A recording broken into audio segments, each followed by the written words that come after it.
Hey everyone, welcome back to the channel. Before we begin, please subscribe the channel, like and share, and hit the notification bell for new updates. Today, we've got something special for all the UFC fans out there.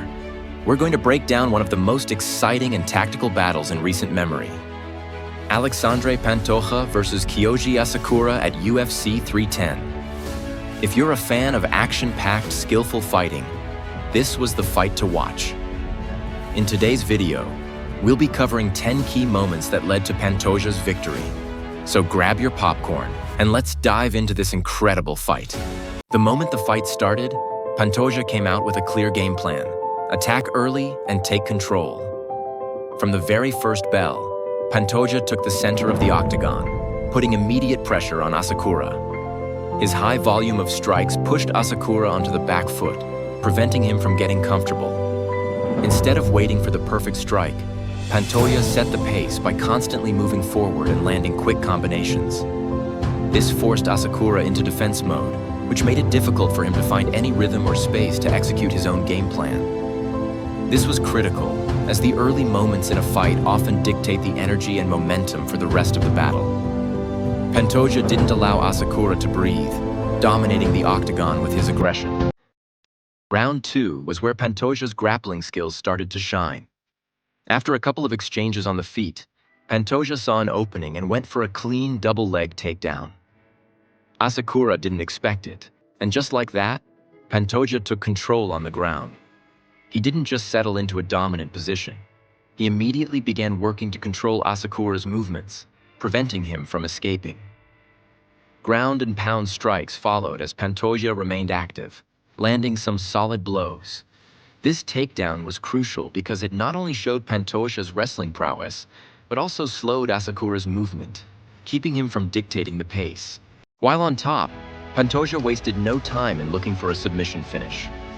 He transitioned quickly to Asakura's back, locking in a potential rear naked choke.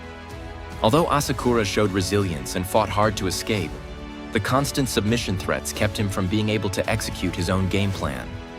Defending submissions requires a lot of energy, and this moment forced Asakura to use up valuable resources, which would prove costly as the fight went on.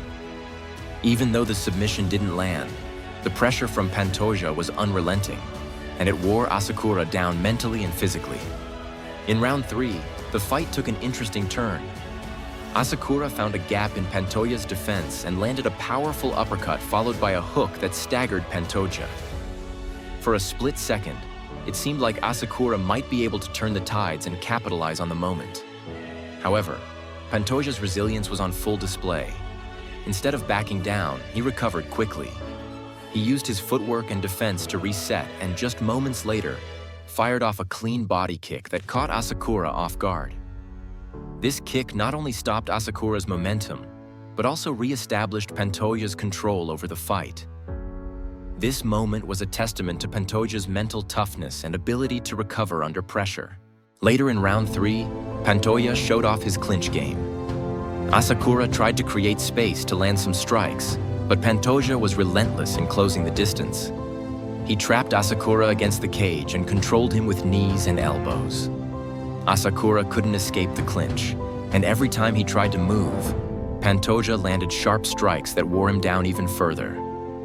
The cage control was incredibly important because it completely neutralized Asakura's striking and kept him from getting back into an offensive rhythm. Round 4 was where Pantoja's superior grappling continued to shine. After another well-executed takedown, Pantoja quickly moved into top control. Asakura, now tired, had no answers as Pantoja landed strikes from the top. Pantoja's pace never slowed, and he didn't give Asakura any space to breathe. Elbows, punches, and constant pressure from the top position meant Asakura couldn't initiate any offense. This was the perfect example of grappling dominance, and it was clear that Pantoja was firmly in control of the fight. A subtle yet important aspect of Pantoja's strategy was his use of leg kicks. Early on, Pantoja targeted Asakura's lead leg with some solid kicks. By round 4, the damage was clear. Asakura's movement had become noticeably slower, and he was finding it more difficult to circle or evade strikes. The leg kicks were not just about landing strikes. They were designed to wear down Asakura's mobility, and they worked perfectly. As Asakura slowed down, Pantoja had more opportunities to pressure him and control the tempo. As the rounds went on, Pantoja showed he wasn't just a one-dimensional fighter. In round 4, he began to adjust his striking game. He used feints to set up clean punches. Pantoja would feint a body kick, making Asakura drop his guard and then land clean punches to the head.